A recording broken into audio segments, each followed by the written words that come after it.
I'm Dan Ashley. Glad you're here today, talking about what really matters with a man who is an icon in the Bay Area and around the National Football League, and someone I'm proud to call a friend. Carmen Policy is my guest today, and we'll be talking about what really matters. Carmen, thanks so much for being here. Thanks for having me. It's always a pleasure being with you, Dan. Great to have you. How have you been? Excellent, really. I'm doing quite well. The only issue I have with my memory is I can't remember how old I am. And, That's a good thing, isn't it? You know, I think I'm probably somewhere, I think I'm in my 60s, maybe early 60s. You know, somewhere in that range? Something in that range. Maybe late 50s. Something in that range. And, well, there are days when I do feel like I'm in my 50s. It is funny about age, isn't it? Yes. We, in our heads, think we're the same as we were when we were 25 years old. Well, maybe 35. Okay. I thought you got some, maybe 13. You got ways to go yet. Okay. But isn't it true? You know, you think I feel the same way I did. I'm in my mid 50s. I feel the same way I did when I was 23 years old. You're right. I mean, you do have, shall we say, delusional thoughts as you get older, and but I really think it's important that you maintain a certain youthful attitude. Mm-hmm. Not that you forego responsibility. I'm talking about in the way you think of yourself and how you think you fit. And I actually do really think I'm younger than I chronologically am. And I also really seek out, and so does my wife Gail. She loves it when I put together situations that involve younger people. Really, the energy of being around younger people. The energy, the whole process of interacting. The dialogue, learning from them. Right. Because at this point in life, one of the most exciting things I look forward to is when I meet new people, what am I going to learn from them? Really? That's a great idea. Their stories are always very interesting to me, and that's what I love about the wine business. You meet such interesting people with such great stories. And I've become a much better listener as I've gotten older. Why do you think that is? I think it's because, and forgive me, you get wiser. It's true. You understand. You don't really learn when you're talking. Right. And I for some reason, I'm putting more value on learning as I got older than I did when I was younger. Yes, you had to learn for whatever you were doing, for your work. You had to learn for your social relations.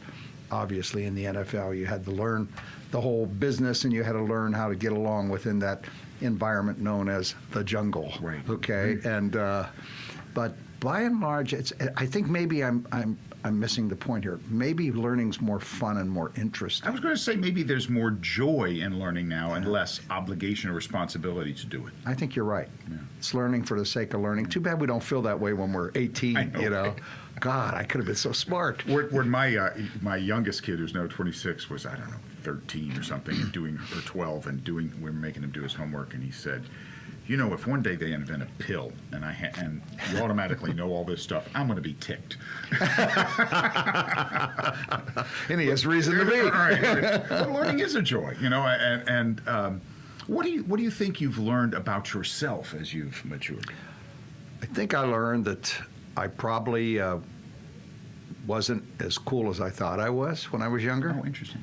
I learned that I wasn't without fault. And let me put it to you this way. I discovered some faults I didn't recognize earlier. But I also learned that I was, by and large, when you look at the total package, a pretty good guy. Right.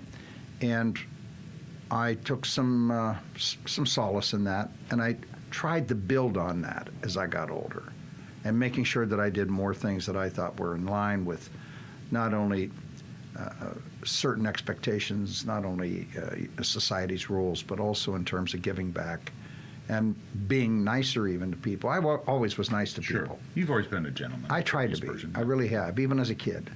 And I mean, a little kid. Yeah, I grew up that way too. Manners mattered when I was a kid. They did. Yeah. And they still do matter.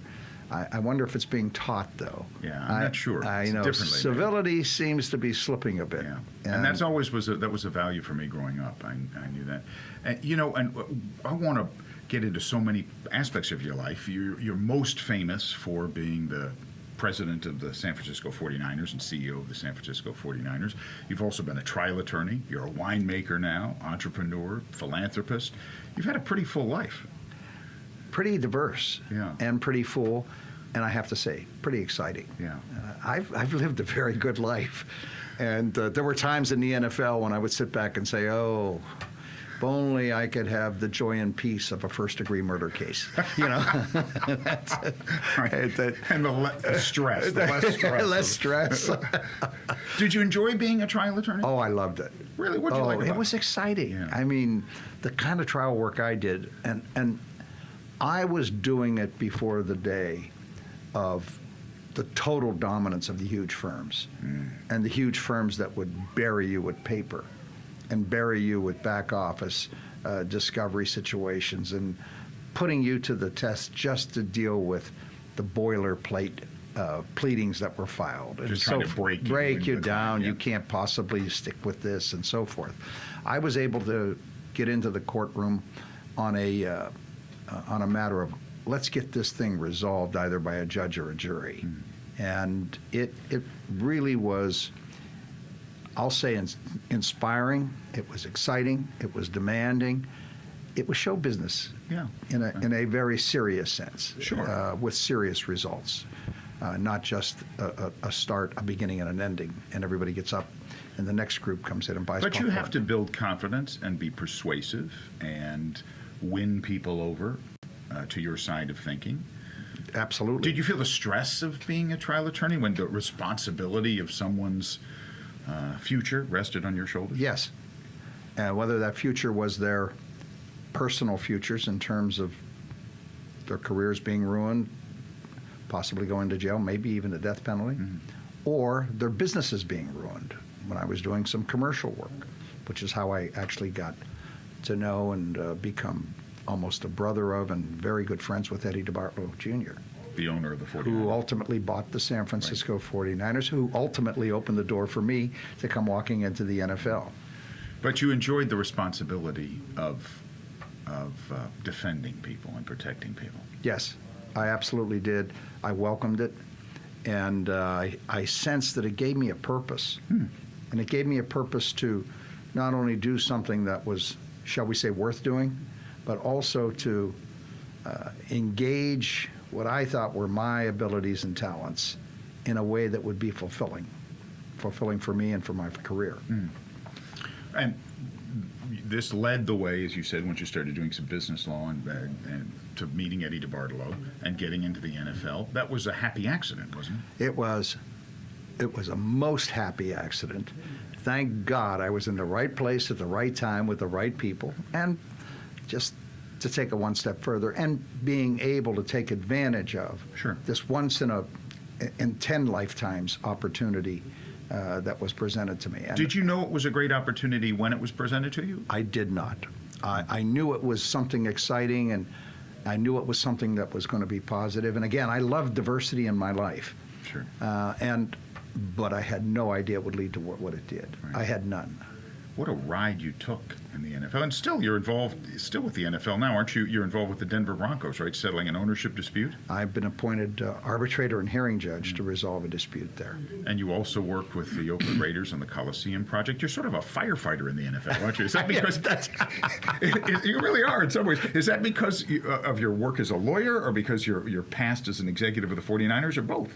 I think a combination of that and other factors. First of all, my trial experience and career set me up perfectly for my entry into the NFL in terms of the various roles I handled.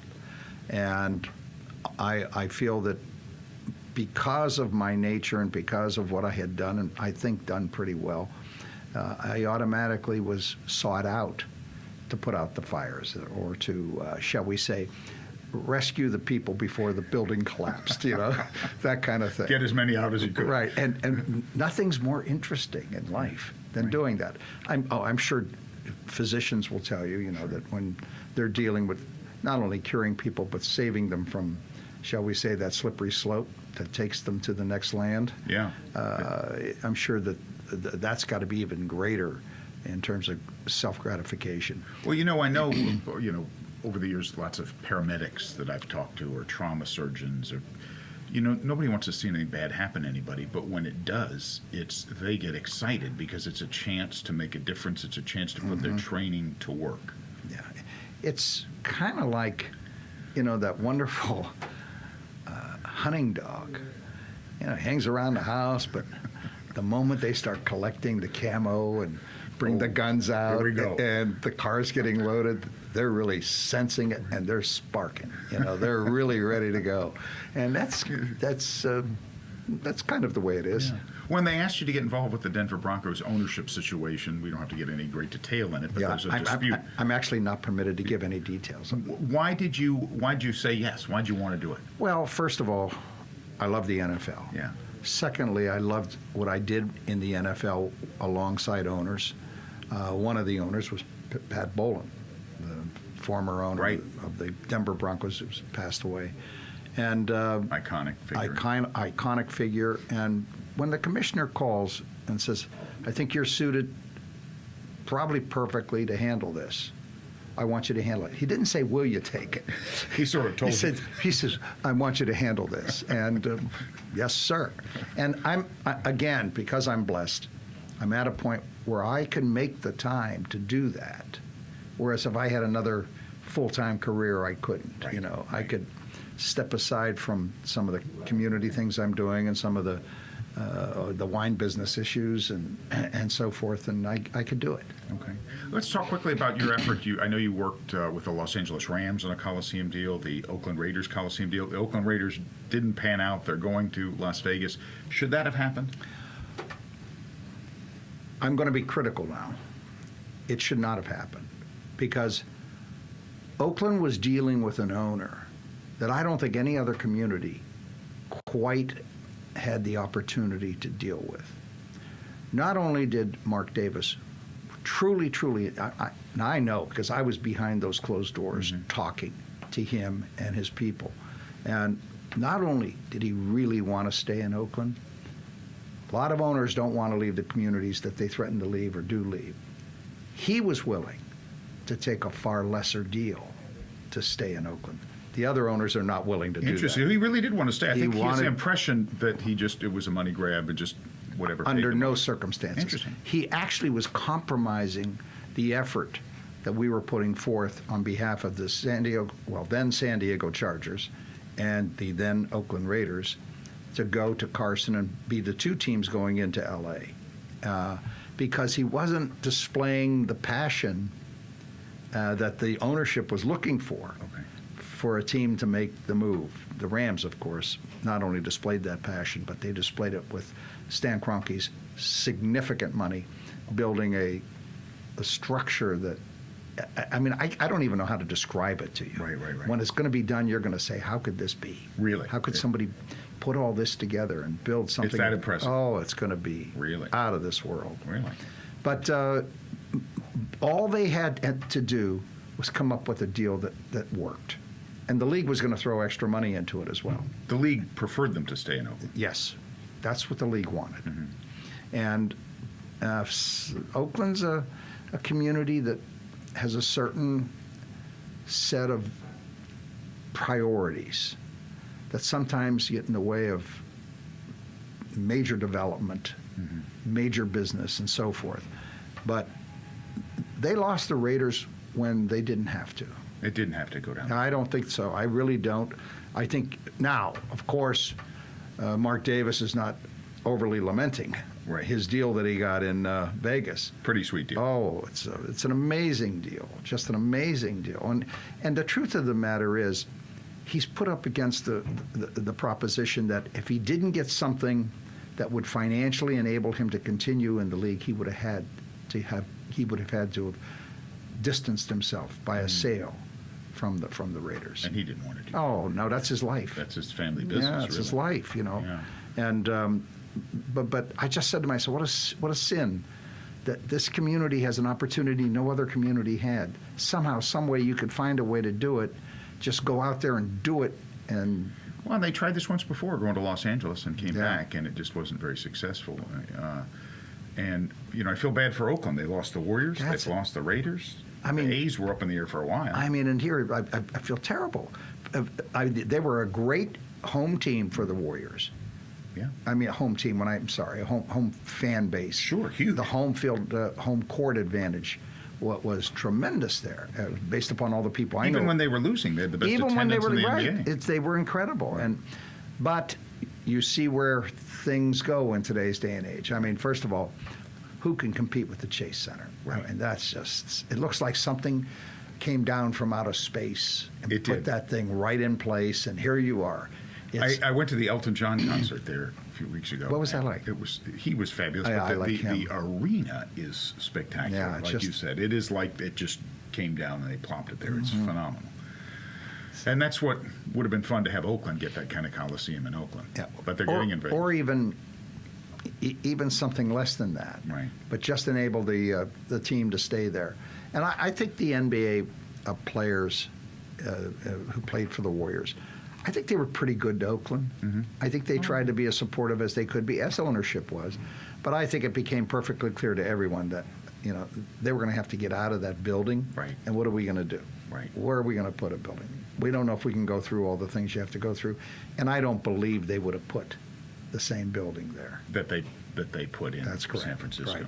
Nor do I think they would have gotten the sponsorships and the ability to pay for the building Sure. they're putting there. Well, let me go back in time before I go to where we are today for a moment and talk about the 49ers in your heyday, Joe Montana, Super Bowl championships. What a heady time to be not just with a winning franchise like that, but to be in the Bay Area and in the NFL. Must have been an amazing period in your life. It was, I oftentimes refer to it as Camelot. Yeah. It was Camelot when everything was going right. All the knights of the round table were able to live by the credo that they all swore to, and everybody liked each other, and they accomplished great things. And King Arthur was on top of his game. He had the sword he pulled out of the stone, and he had Guinevere. He had Guinevere. That's true. Lancelot hadn't come around yet, or at least he hadn't come around too close. Right. And so It was a magic time. It was a magic time, and all the people you mentioned, all those players. Dwight Clark. Yeah. Dwight Clark and Joe Montana. Come on. I mean, those two running loose in the city Such of a San shame about Francisco. Dwight. Yeah, That was very moving what we went through with Dwight. But those two, I mean, they ran the city. And then Ronnie Lott. Yeah. I mean, Ronnie Lott became, he was the 49er warrior that everybody looked up to, And as long as he's healthy and able to fight for us, the kingdom is secure. Right. He was a real leader on that team. Oh, he was. And in the community. He's a leader in everything he does. Everything A winner he in does. so many respects. He's also a winner. And then you and Eddie DeBartolo, you were the dynamic duo in the NFL, right? In a lot of ways. I don't know which of us was Merlin the magician, or there's some other character in there somewhere. I don't know. And I think roles changed a lot. Yes, they did. Do you look back? I know there was kind of a falling out. Do you still have a friendly relationship? Oh, with we're them? beyond friendly, and we're. So that's been repaired. I'd say we're back to where we were, with the exception being geography keeps us apart physically, to a degree. How did that happen?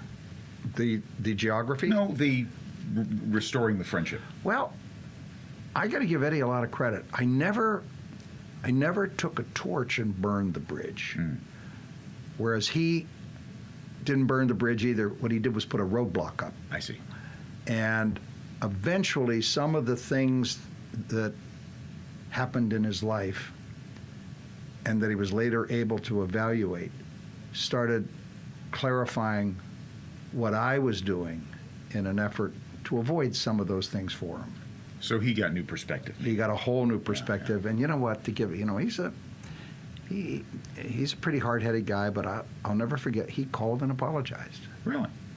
And I said, you don't have to go into too much deep depth and detail.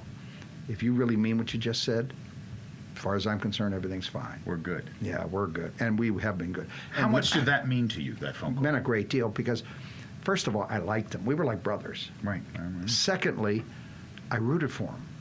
And even during that time, I was rooting for him in terms of matters in his personal life. Eventually, although we were reassembled when we really started talking about the Hall of Fame. And I don't know that anybody worked any harder on his Hall of Fame situation than I did. And I probably should have even worked harder than I did based upon what I owe him. Sure. And based upon what I truly believe. I truly believed he belonged there. But everybody jumped on that effort. And I have to tell you, in a way, maybe it's because we're older, maybe it's because we went through the tough time. I think our relationship is even deeper than it was before. Interesting. Yeah. And it's not supported by or surrounded by the team and the success and the distractions. It's now just two guys later in life. That's a good point you brought up. Yeah, it's not supported by anything other than our relationship. There's no reason for you no. guys to be in contact now other than your friendship. Right, right. I look forward to him needing something from me. Really? You want to? I'm not sure he looks forward to my needing something from him, but I do, because I welcome the opportunity to do whatever I can for him. And I like his family. We grew up with those kids. Right. You sure did. I mean, Eddie and I were kids with kids, you know. Yeah, and, right. And we grew up with them. How old were you when you started working with the 49ers? Roughly. My first official job was getting on a plane early January 1979. Really? So what was I, about 33? 33? No, maybe 23. I forget. There goes my memory. See my memory? In and out. Well, that's just, yeah, you're a young man. Yeah. 33. And we're coming out here because he wants to hire a new head coach, this guy, Bill Walsh. Oh, yeah. And he said, "You know Walsh?" I said, "No, I don't know him." I said, I've heard his name. And is he the head coach at Stanford? Yeah. He says, "He's my guy." And I said, "Oh, I mean, you gave this some real thought." He said, "Yep." He says, "I've had a horrible 2 years out there. We've messed this franchise up like you can't believe." And he says, "I'm taking it over. It's going to be me. I'm going to make the decision. I'm not going to listen to my father. I'm not going to listen to anybody else," Really? and so forth. I said, "Well, how's your father feel about Walsh?" He says, "He's totally against it. Totally. He doesn't. He's checked with everybody in the league that he respects. Paul Brown, and you understand, Paul Brown was an icon throughout the country, Oh, yeah. but in Ohio, I mean, Paul Brown walked across He Lake was a Erie. legend. Okay, Right. he walked Right. to Canada. Right. You know, he didn't. Well, he didn't swim, of course, and he didn't take a boat. And some other bigwigs in the league. They says, bright guy, not head coach material. Wow. And Okay. that's the stubbornness you talk about with Eddie. He stuck with that. Did it anyway. And that was my first job, coming out with him to do the final interview with Bill. Then I was going to do Bill's first contract. And then I was going to be with Eddie when he fires Joe Thomas. Right. And then handle the grievance filed by Joe Thomas, with Pete Rozelle being the hearing judge. Right. Oh, how funny. And boy, how right you guys were. Did you know when you interviewed Bill Walsh? Ooh, I think he's the right guy. Wow. Eddie knew. He just had to figure it all out. That night, when Bill came into Eddie's condo, he had a little condo at that time on Napa Hill. Okay. And Bill had to come up the entranceway, or the delivery entranceway, Okay. because so the press was outside. Oh, yeah. Because they were keeping watch, all right? And he walked into the room, and it didn't take long to realize this guy fills the room. Really? Okay. And the way he laid out his plan, it was as though he tape recorded our private conversations in terms of Eddie telling me what he wanted. Really? Here's what I want from the next guy. So the shared vision was right. Oh, there. my God. I mean, it's almost, and the way I kept hearing Bill talking, and I said, he's checking every box, you know. Interesting. And he's checking every box with authority and with, shall we say, a degree of elegance. Yeah. He was an elegant guy. He was a more very- idiosyncratic than I think people realized. At the time. Totally. Yeah. And with more personal demons than people Yes. realize. Yeah, I agree. And I think it was some of those personal demons that some of the, shall we say, older guys who gave the opinions they did. We're relying on. Yeah, right. And he, but he was so, you knew he was going to make a difference. Really? You knew he was going to change things if he would hang in there. And I was beyond impressed. But I will tell you this, and of this I'm certain. If he doesn't get this head coaching job from Eddie DeBartolo in 1979 to come in and run the 49ers, he doesn't get a head coaching job in the NFL. Really? Yeah. This was his one shot. This was his one shot. And he had been interviewed before. And remember, Paul Brown passed him over Right. for the offensive coordinator position at Cincinnati. And he was he was older then too. Sure, right. He was in his late 40s, I think. Right. He'd been around. Yeah, and I just Interesting. So that was his one shot, and he certainly made the most of it. He not only made the most of it, he not only put the blocks together to create a dynasty, but he changed professional football from an offensive standpoint. Right. And he deserved the moniker genius. Yeah, he was. Yeah, I mean, he was a I football think he genius. How do you think? Well, and let me ask you quickly. And then you went on to run the Cleveland Browns. You're from Ohio, Right. So that was kind of a homecoming. Was that I know you hated to leave the 49ers, but was that a kind of a satisfying thing as well?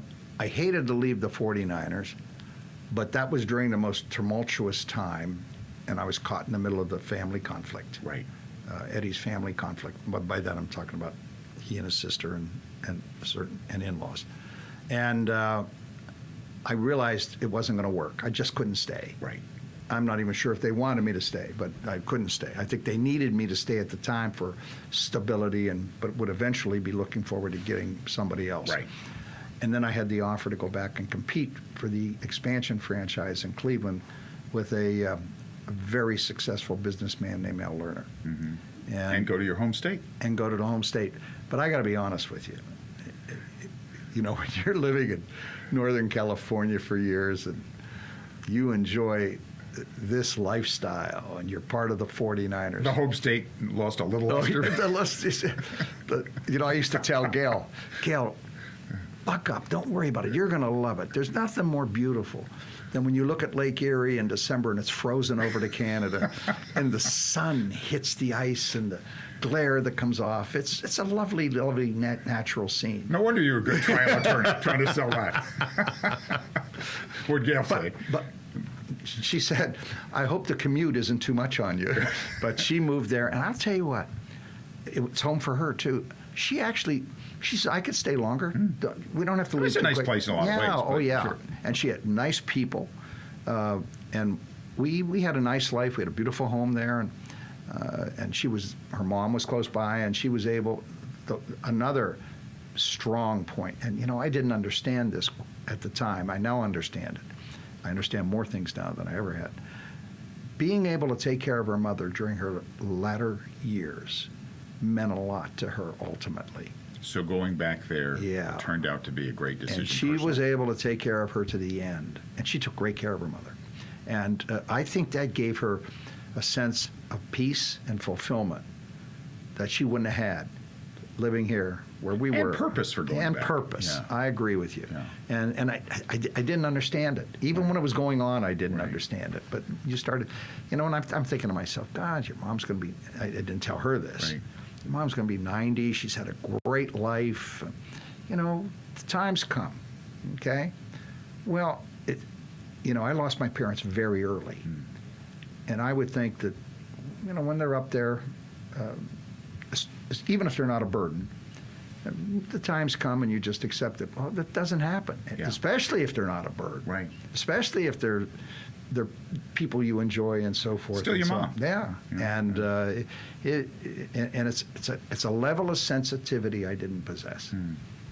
But now you reflect. I understand it. You now. get it now. I still don't possess it. But you understand it. That's a good distinction. That's funny. Well, we'll leave football in one moment. I just want to ask one more question. How has the game changed today for the better and for the worse? Well, it's gotten far, far more businesslike. And when I say businesslike, I'm not talking about the typical type of business. I'm talking about the Wall Street type business. And there's more hedge fund influence in the way it's conducted because there's more hedge fund money coming into it. Well, it's like a $10 billion a year industry or something. Oh, no. I think we're up to about 16 now. Is it really? And it's headed to 25. Wow. And when you say hedge fund involvement, you mean literally they're... No, not from a hedge fund involvement in terms of the people who are now capable of buying these teams oftentimes made their money through hedge fund type situations. And when I say hedge fund, I'm not using the term literally. I'm talking about that type of financial. You make a fortune elsewhere. This is your fund money. It's kind of their vineyard. Right. It's their winery. Yeah, their horse farm. They're whatever. right. And how does that change? It's driven the costs up. And Driving the costs way up. So now, with that comes added responsibility to fund not only the operation of the team, but also the return on the investment. I got it. Even if there's not a lot of debt, there's every dime that's put in there would be making money for the investor if it weren't put there. So it's much more business-like in terms of what they expect. The demands from business standpoint. And I still believe that in the 70s, 80s, and even the 90s, there was more sportsman concept connected to the people involved in the league at the ownership level. I don't think you have the sportsman idea of dominating like it used to. Secondly, the league was more collegial. We would go to the league meeting, and we'd go a day or two early, and we'd stay a day or two after the most serious meetings are over. Because of the personal relationships. Yeah, we're going to be busy, but how about Thursday night, Dan Rooney? Let's have dinner, or Jerry Richardson, or Pat Boland, even Jerry Jones. You'd set up, the social end of it. You all knew each other. You knew each other, and you liked to go out to dinner, and you'd have good times together. And sometimes you'd go four couples, 6 couples, no more than 10 usually, because it gets too big. Sure. Today, they schedule it so that the owners can fly in, land on Sunday, if they're not on a committee. Little meeting Sunday night, get together, and they're able to leave on Wednesday. Really? They try to give you as much notice as possible so they can schedule their private jet takeoffs. So it's just more impersonal and transactional than it used to be? Right. Which takes a little of the fun out of it, I would think. I think so. Yeah. Then, let's move to the next level, the players. This is a different profile of player than we were dealing with. We had a lot of characters on our team, but by and large, the vast majority of the characters on our team had character. And there wasn't the total sense of entitlement. And it was more about, okay, I want to play the game. I want to be taken care of. I want to be respected by virtue of my contract and financially.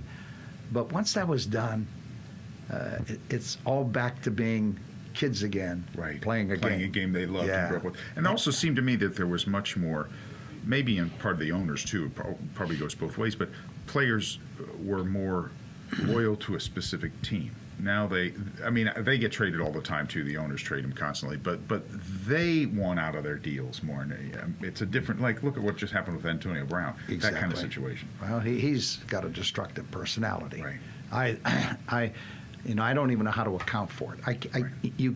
No matter what type of logic you try adding to what he's done to himself, you just say to yourself, there's no logic to it. It's self-destructive. Yeah, self-inflicted wounds. Self-inflicted wounds. It's amazing he's still alive. I'm talking about professionally. Yeah. And he may not be. Right. And we don't know yet. But the times were different. Of course, the times were different in society, too. But let me give you another example of what you just touched on and how it's endemic, and I'm not sure it's a positive thing for the long run. With the advent of keeping the fan, especially the fan who's not involved, going to the game and so forth and so on, involved, fantasy football, if you think about it, it focuses again on the individuals in the NFL, not the team with a set of individuals. You're picking this player from that team and another player from another team to come together as some kind of consortium for you, maybe for a couple weeks. And then you trade. And you trade it off and so forth. That's a great point. You're not just my team is the Raiders, my team is the 49ers, my team is the Chargers. No. It's cherry picking. It's all individual. And I think a lot of it was brought about by social media. And now all of a sudden, you have your own presence, you have your own brand, you have the opportunity to reach out and promote yourself through Instagram or whatever else you're going to do, and it just it pulls apart at the fabric of creating a team with a team spirit. Right. I can see that. That's a great point. I never thought about it that way. So it's not just owners that have changed, not just players that have changed, fans have changed. Yes. Interesting. And technology has brought about a lot of that change as quickly as it has. Well, you still have some involvement regularly with the NFL, but you've moved on to other aspects of your life, most notably winemaking. And let me ask you first about why that was such an appeal. I know you're an Italian-American, second-generation Italian. Right? Yes. Very proud of it. Very proud, of course, as you should. Just Yeah. went to Italy for the first time not long ago. What a magnificent country, the best time. It was Yeah, wonderful. it's a great place. Oh, You could almost live there. Yeah, you could. I felt the same way. But it's wonderful, and it's got a great vibe to it. Yeah. And people are warm, and the history's fantastic. They actually like you being there. They do. They truly do. I got that sense very keenly everywhere we went. Is that part of the wine business to you, that Italian heritage? How did you get into the wine business? Well, speaking of the Italian heritage, when I was a boy, I remember all of the men in the neighborhood. And when I say neighborhood, it's probably like a 2 or 3 block area. Okay. They'd find a guy with a truck. They'd give him a few dollars. And at the right time, they'd all go down. They wouldn't all fit in the truck, but they go down to the railroad yards Right. in downtown Youngstown. Okay. Comes right in the heart of town. And they could walk there Okay. in 15 minutes. But they get in the truck. Yeah, you need the truck because you're going down to the railroad yards to pick the crates of grapes coming in from the Central Valley of California. Really? Okay. These are the grapes that Gallo didn't want. Okay. The reject. Okay. And That's funny. they load these train cars up in wherever the trains would come into for loading, And send them east? and they'd start going east, and they'd stop along the way, and they would sell these various crates along the way to these various towns until they wound up. They usually were sold out by the time they got a little past Pittsburgh. Okay. Into Pennsylvania, primarily western Pennsylvania. So everybody, now keep in mind, all of these crates come from the same railroad car. Right. The grapes are all from the same area. The grapes are not, shall we say, AVA rated or anything like that. And they're getting picked over all the way Yeah. by the time they get to Ohio, right? And then everybody takes them and they make wine in their cellar. Okay. Now, we use new French oak for every vintage. In your winery now? Yeah. Okay. They use the same non-oak barrels 25 years in a row. Okay, so, all right, they're Well, crushing. they're using old grapes. Yeah, Too bad. yeah. Too. So they're crushing.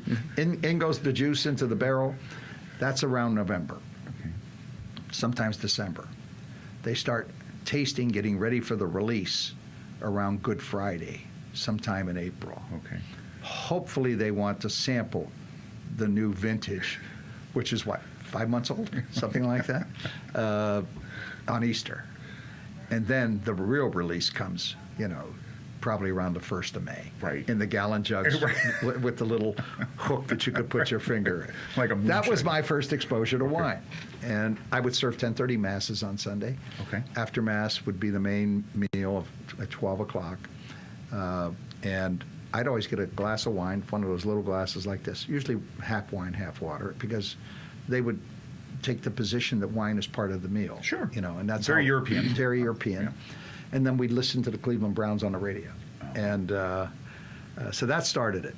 And then, when I started How ironic then you end up running the Cleveland Browns. It's an amazing story. It's one piece after another somehow falling into place. That's so neat. Okay, so you listen to Cleveland Browns on the radio. So then, when I started coming to San Francisco with Eddie, obviously we got into the food scene.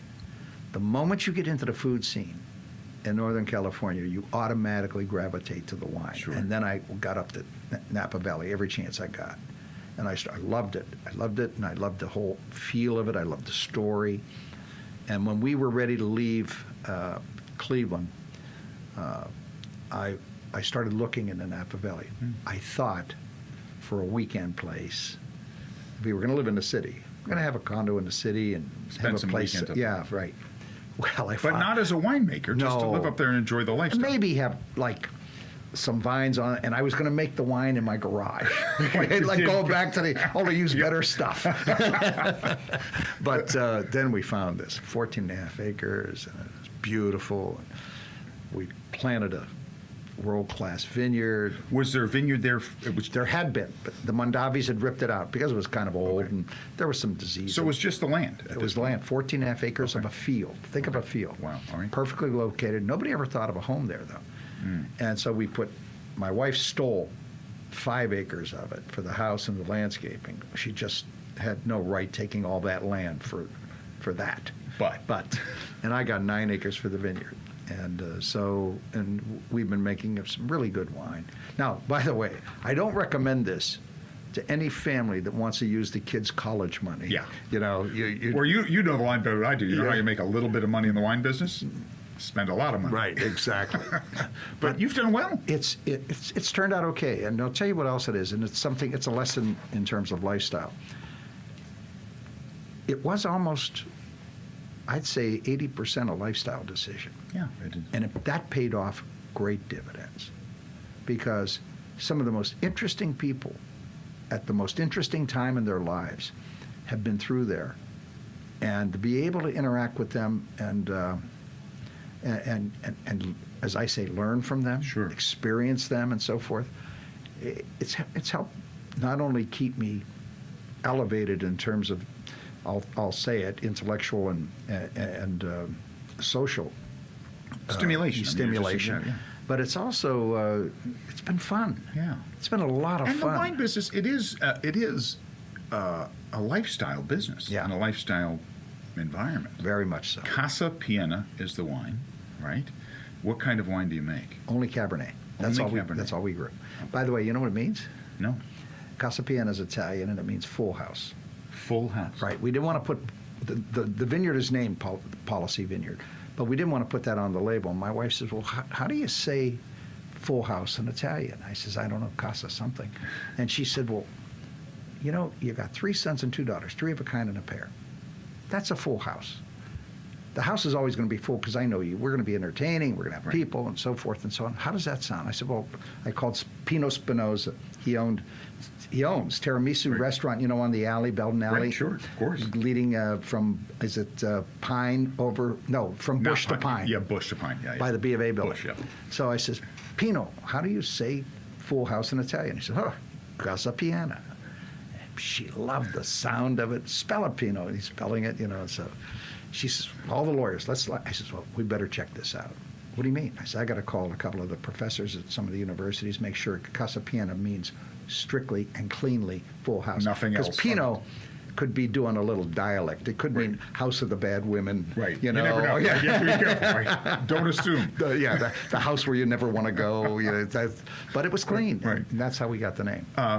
And it's been joyful. Has it been stressful at all or not? Well, the weather's. I understand why farmers are religious. Yeah. Right. If you want me to kill a sheep, just tell me where I can let it bleed. You 'Cause know. you're dependent on the weather. weather. Right. I mean, it's crazy. Yeah.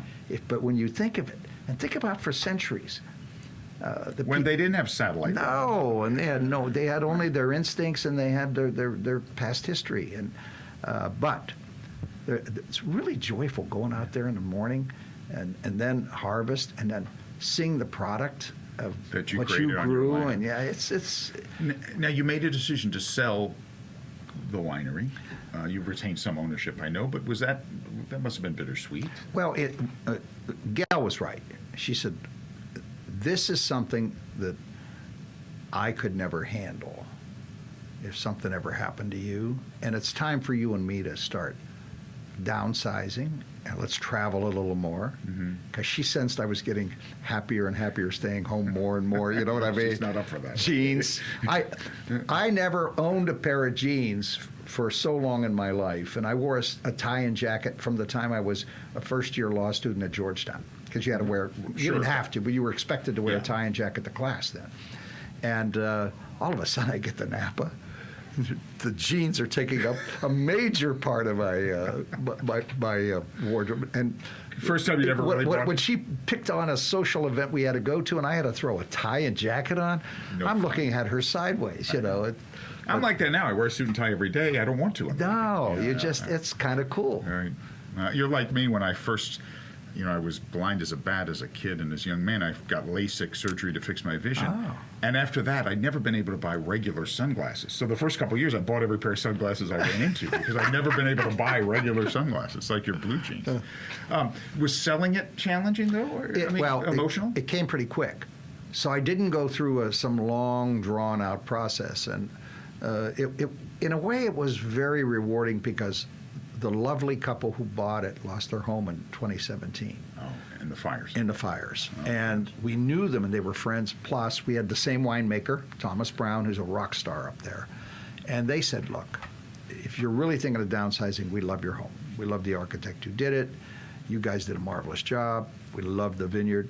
And they said, we'll provide you with a contract that permits you access to the vineyard for a certain number of tons so you can keep your brand alive. It'll be the same thing as when you owned it. The only difference is you're paying for grapes and you're not paying for anything else. So it actually worked out quite nicely for us. And now we got to find a house. I'm renting a lovely little home, a little by comparison to what it was. And we're looking for a place somewhere up there in the Napa Valley between St. Helena and Yountville. Yountville's beautiful. I love Yountville. That's where you are now, right? Yeah. All right, well, let me play 7 questions with you. This first one's going to bomb because of what I know now about your wine business. Do I have to answer them quick? Quick, not too quick, but 7 questions. Here we go. Carmen Policy, Merlot, or Cabernet Sauvignon? Cabernet Sauvignon without question. All right. 2, Rolling Stones or Beatles? Beatles. Really? Okay, very good. Beatles. This is a no-brainer, too. Rome or Paris? Rome. Come on, Rome. I know, that's no fair. Worst mistake you ever made? Oh, boy. I know this. The list, you're saying worst. Worst mistake, the one that pops in your head. Well, worst mistake I ever made, in my opinion, was trying to be too modern with my daughters as a father, instead of following my natural instincts and being a little more hands-on demanding. Mm-hmm. That's my opinion now. Right. I really feel that I tried to adjust to the times instead of what I thought was really in the best interest of the family. More like you were raised. More like I was raised. I feel the same about my 2 sons. I have 2 grown sons. They turned out great. They're doing fine. But I've often thought I could have been a little more like I was raised with them. Yeah. But the times dictated kind of a different approach, and it worked out fine. But it's an interesting. Thank you for answering that. Especially with the West Coast influence that was starting to, pour down on me. Sure, that's true. That's interesting. We have that in common. Number 5, best vacation you ever had, and why? Italy with my wife, and traveling around that country and drinking wine, and then staying on the Isle of Capri. We stay on Capri. Oh, really? And nice. Just sitting back and feeling like all of a sudden I must have done something right in life to be able to do this. It's a privilege. I felt this way when I was in Italy recently. It's such a privilege to be able to travel. It's so educational. It's so joyful. It's fun to make the connections with people from other parts of the world, and it's a privilege if you can do it. That's never lost on me. I agree. Number 6, other than family, achievement of which you are most proud. My service to the 49ers. Okay. The most proud of it because of the net results. I really feel that when I look back, I did a good job, and it was the most fulfilling thing I could imagine in my life. All right. A professional highlight for sure. Number 7. Okay, this is a little like Rome or Paris, but all right. Favorite NFL team today, now? The Green Bay Packers. I'm a Packers fan, too. The Green Bay They're Packers. fun to watch. My son is the chief operating officer of the Green Bay Packers, and in my life, family trumps legacy. So you're going to side with your son? Exactly. It's blood. It's blood. I got to stick and stand. And I love him. I just love him. I love his kids and his wife. So if you ask me, my second favorite team is the San Francisco 49ers. Okay, that's good. Great answer, though. Yeah. Do you still watch much football? I do. Yeah. I don't go to many games, but I watch a lot of football because, and I like switching around a little bit. Right. You know, and Bouncing around. bouncing Yeah, around, that's fun. and checking on who's doing what. It's a great game. Yeah. It's Think how different it is from when you were with the 49ers and when you watch now. You can watch every game it's incredible. all day if you want to. It's incredible, and I remember the accommodations we had to make when we were going to cable and ESPN, and well, you have to be on network TV.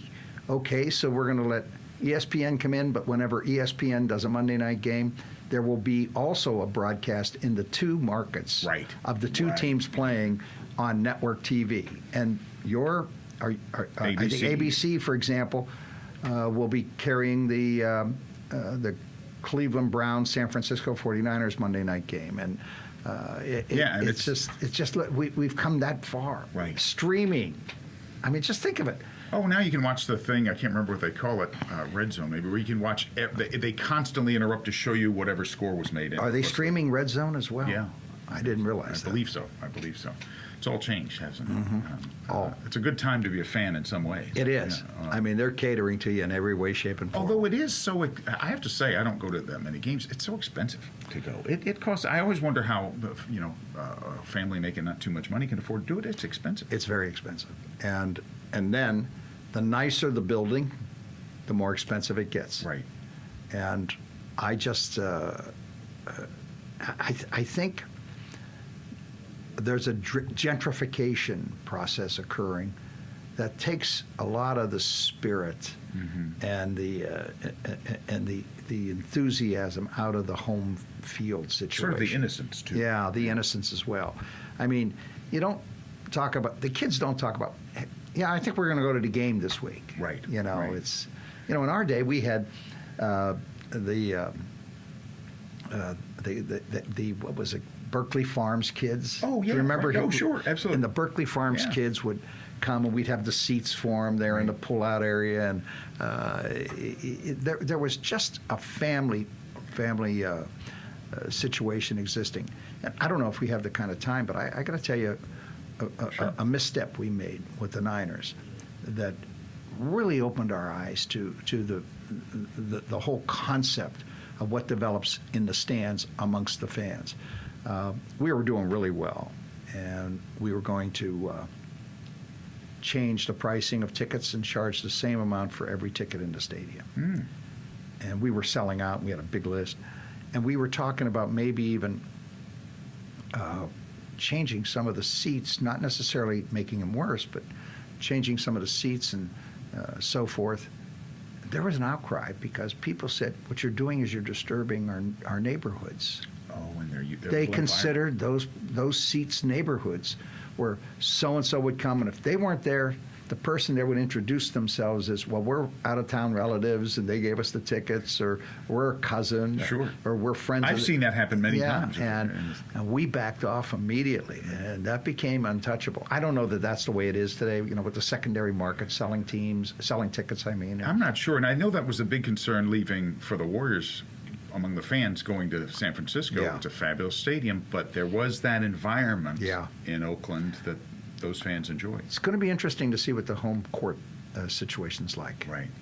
Now, with the superstars they had, Right. I mean, you could have strangers coming to town that never even saw the Warriors play before, Right. and they're going to be excited, Right. But it'll be interesting. I think the ownership has done a great job with that organization. They have. And It's so the is first Rick Welts. Right. He's CEO, I think, Yeah. and the president. I know he's president, but he's done a really good job in terms of front office leadership and so forth. I think they're positioned to be continuously successful.